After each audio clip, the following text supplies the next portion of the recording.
"Dear Mom, I have to go away for a while. I'll explain in due time. For now, just know that I love you and I care for you very much. Bin, dear Mom, me again. These past few weeks have been so very hectic. I have so much to tell you, but first, you need to know that Adam has invited me to go on a trip to Hawaii with him, and I've taken a leave of absence and said yes. I don't know how long we'll be gone, but I'll come see you as soon as I get back.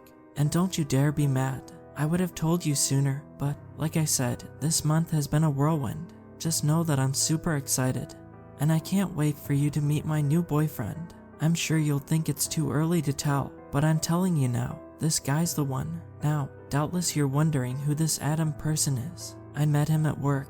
Not that he works with me, he was a customer. I remember when he first came in, though, he had this look about him. He's not exactly handsome, but, you know, cute in the right light. He came up to the counter, and he looked me dead in the eye.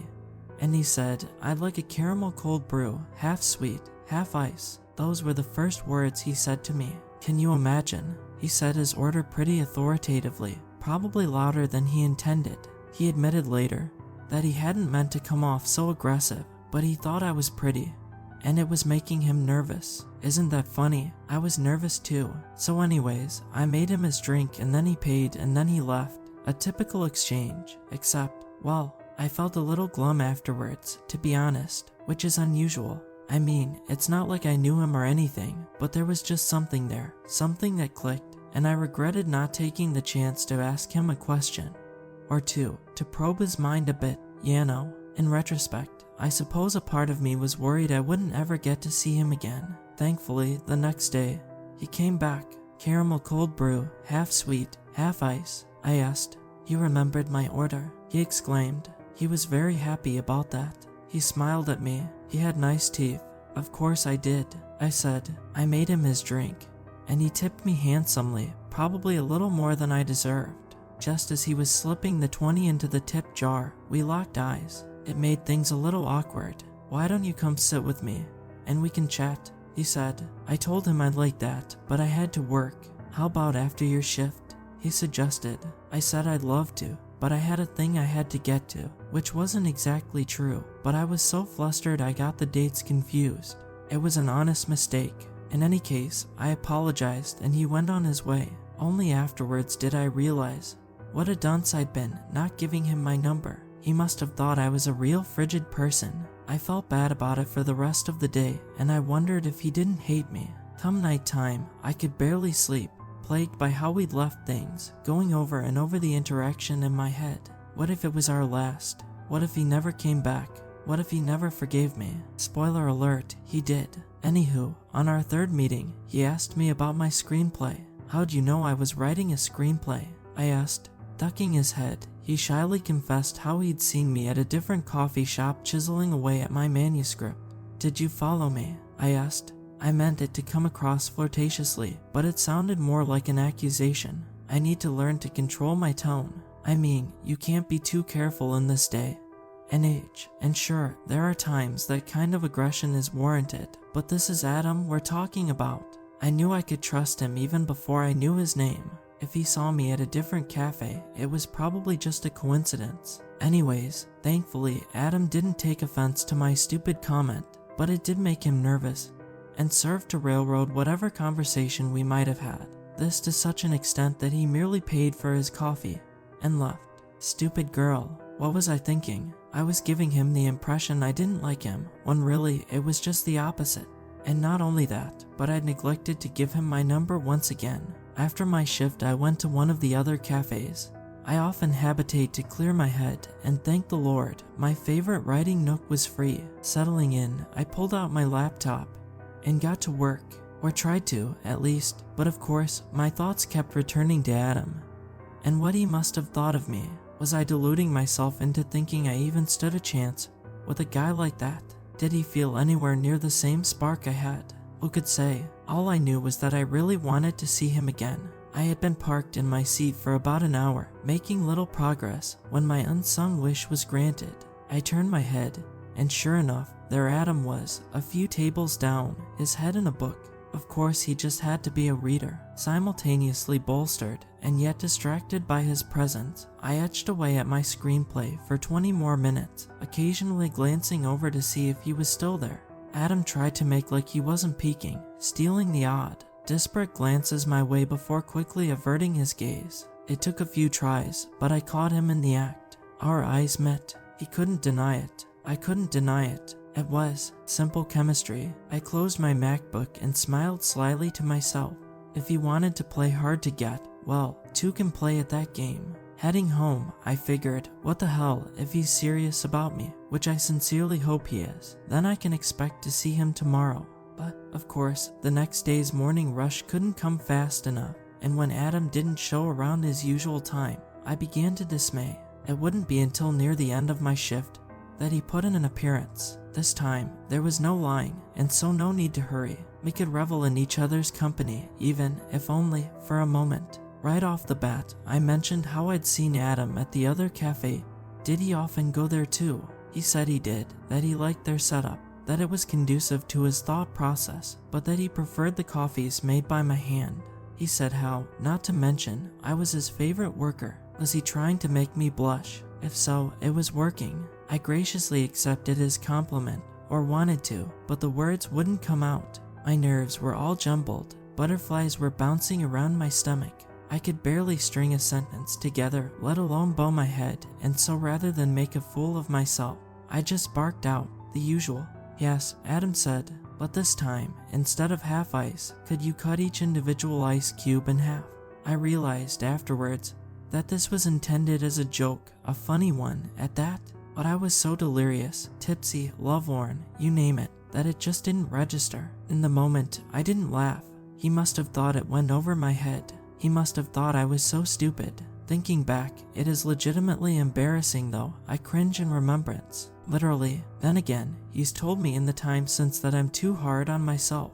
That he would have loved me the same either way if I'd gotten his objectively funny joke or not. In any case, once again, Adam left, and once again, I forgot to give him my digs. To my relief, later, when I arrived at my usual cafe, there he was again, sitting in my nook. Rather than join him, I opted for a different table, forcing his hand. He left me to my lonesome for 30 excruciating minutes, doubtlessly assuming I was hard at work, when really, all my thoughts were occupied by him. Just when I was beginning to think he wouldn't make a move after all, cursing myself for not getting next to him when I had the chance, I look up, and who do I find sitting right across from me, working on the script? He ventured timidly. I gulped, suddenly stricken, self-conscious. Obviously, I wanted nothing more than to tell him about my idea, but what if he thought it was dumb?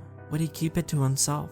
Would he ridicule me? Men have been less than supportive of my dreams before, and though I knew deep down Adam was different, another part of me doubted that I knew as much as I thought I did, especially considering I didn't really know Adam yet, if that makes sense. And so, I put up my guard. I got defensive.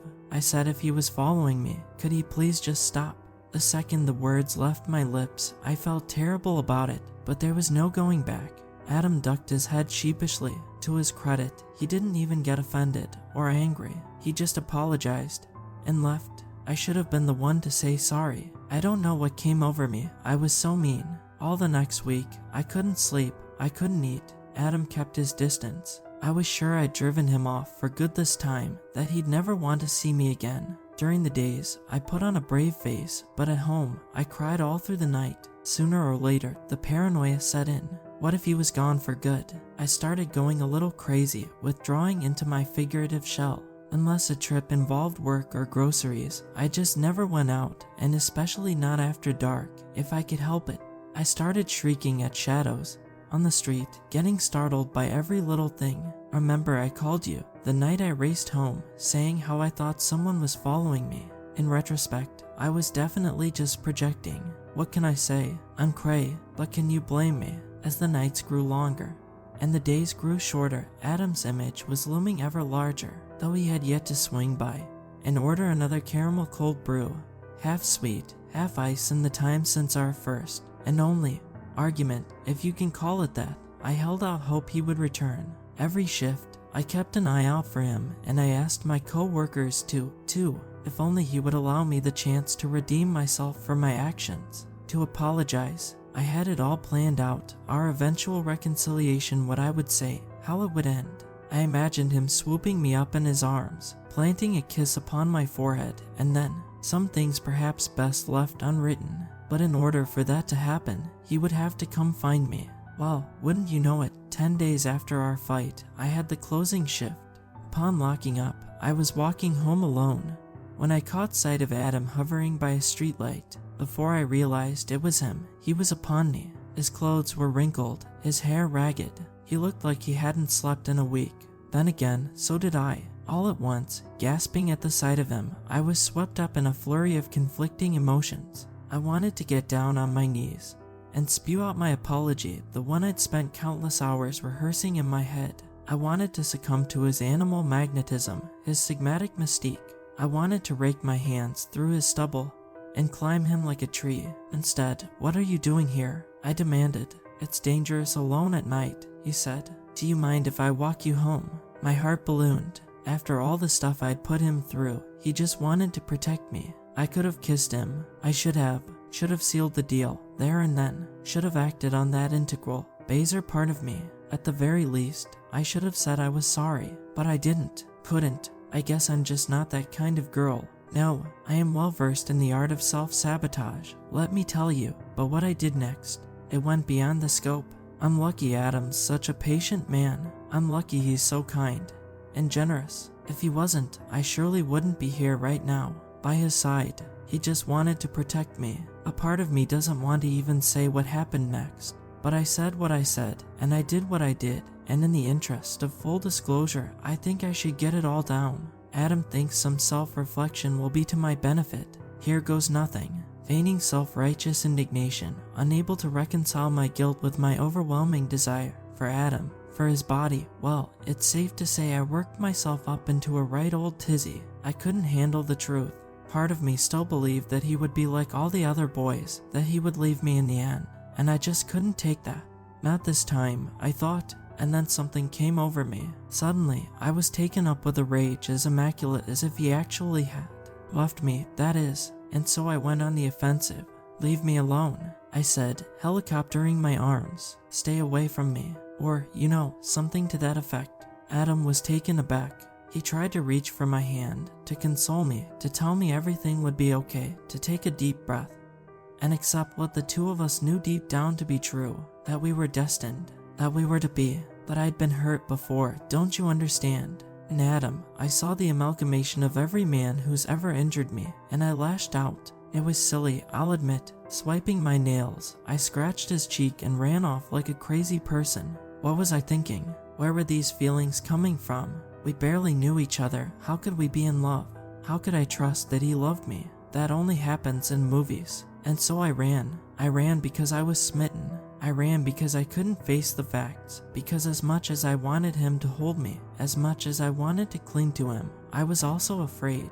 Afraid of the unknown, afraid of what would happen next. Most of all, afraid of being left alone again. I'm such a stupid idiot, aren't I? A stupid idiot. Why did I have to do that? Any man would have been wise to run away, but Adam saw through the hysterics. He'd peeled back the layers and seen me for me, the real me, and he wasn't appalled or disgusted, to the contrary. Unlike every other man I've dated, he never wanted to look away, and so he chased me down the street, whispering apologies. But I was out of my head. I wouldn't listen to reason. I screamed. I've always been a bit of an actress, and once I commit to a part, it's hard to break out of that mindset. And besides, my period was affecting my thought process. Adam caught up to me on the corner just outside my apartment, raising his hands to placate me like I was some unbroken horse, which, in a way, I was, I suppose. Oh mother, I said the darndest things. I called him crazy, a creep. I spit and gnashed at his face. Why I can't just let myself be happy. He was just trying to be nice, and I hurt his feelings. I know I did. I called him ugly. I called him a freak. He looked so distraught, it was hard not to just give in, to wrap my arms around him, to invite him to my bed. But we all have our roles to play. Seizing my wrists, he pinned me to his chest, You don't need to be afraid, he said. I love you. No, I couldn't have that. Wouldn't have him tricking me. I was so scared. I didn't know what to do, what he would do. Run away. Leave me like all the others. The bastard. Please leave me alone, I shouted. Here he was, confessing his love, and here I was, resisting. I was just so overwhelmed. I couldn't breathe. I couldn't see. What didn't he understand? I wanted to tell him that I was just a stupid, pent-up person, and he'd be better off if he stayed far, far away. That a dirty person was all I'd ever be. That he deserved better. That I didn't know any better. That I could never live up to his expectations. That he would leave me, like everyone else, in the end. What choice did I have? It was that or pull back the curtains, let him see me for what I really am. He wouldn't listen, Mother. He told me he loved me, again and again, and I pushed him away again and again, unable to face the reality of the situation. I was a coward. I cried. I wrapped my fist around my house key and punched him square in the cheek. Now, why did I do that? He didn't deserve that, but he didn't care. He forgave me. All that mattered in that moment was my knowing how much I meant to him. Breaking free of his hug one last time, I tried to flee, but I slipped and fell. He swooped in, caught me. He caught me, Mom, held me in his arms, cradled me to his chest, told me to let it all out, that everything would be okay in the end. We belonged together after all. It was all part of God's plan. At first I struggled and thrashed, but then I relented. I couldn't hold back. Tears of joy flooded my cheeks as I imagined our life together, us sitting in matching rocking chairs, cozied up by the fireplace, doting on our grandkids. A little house by the lake, me penning screenplays, Adam chopping firewood, just like I always dreamed. Side by side, hand in hand, together, forever. Maybe it doesn't matter that I turned out to be such a bad person. Maybe one day I'll outgrow these petty, childish shenanigans. Maybe one day I'll be calmer, more grateful, less prone to these incessant outbursts. Certainly less goddamn erratic. I don't know if I'll ever outgrow myself, if I'll ever overcome my, as Adam calls them, womanly, wanton ways, but I can try. Adam will help me, and maybe, even if a cabin in the woods isn't in the cards for us, I can take stock in what I have, and be content, free, appreciative, maybe even happy. A love like ours doesn't come along all too often. We have a duty to try, don't we? I love you, he whispered. I love you, I love you, I love you. At long last, I whimpered it back. In the dim glow of a street lamp, we kissed for the first time, a kiss like none I've ever had. Oh, Mother, it was everything I ever imagined. It's been a week now, can you believe it? Time sure flies when you're in love, and now we're going on vacation. Adam has a work thing, and I have some money saved up, so it just fits. Who knows, maybe we'll even elope while we're out there when we do get married. Of course I want you and Dad to be there. Anywho, don't worry about me, I'll just be out having the time of my life. We have so much planned these next few weeks, I don't know how we'll make room for sleep, among other things. I'm sure I'll have a lot to tell you when I get back. Oh Mother, I'm so glad he didn't give up on me. I'm so glad I gave love a chance. Don't wait up, we'll talk soon. I can't wait for the entire family to meet him. Till then, I love you, and I care for you. Yours forever. Then,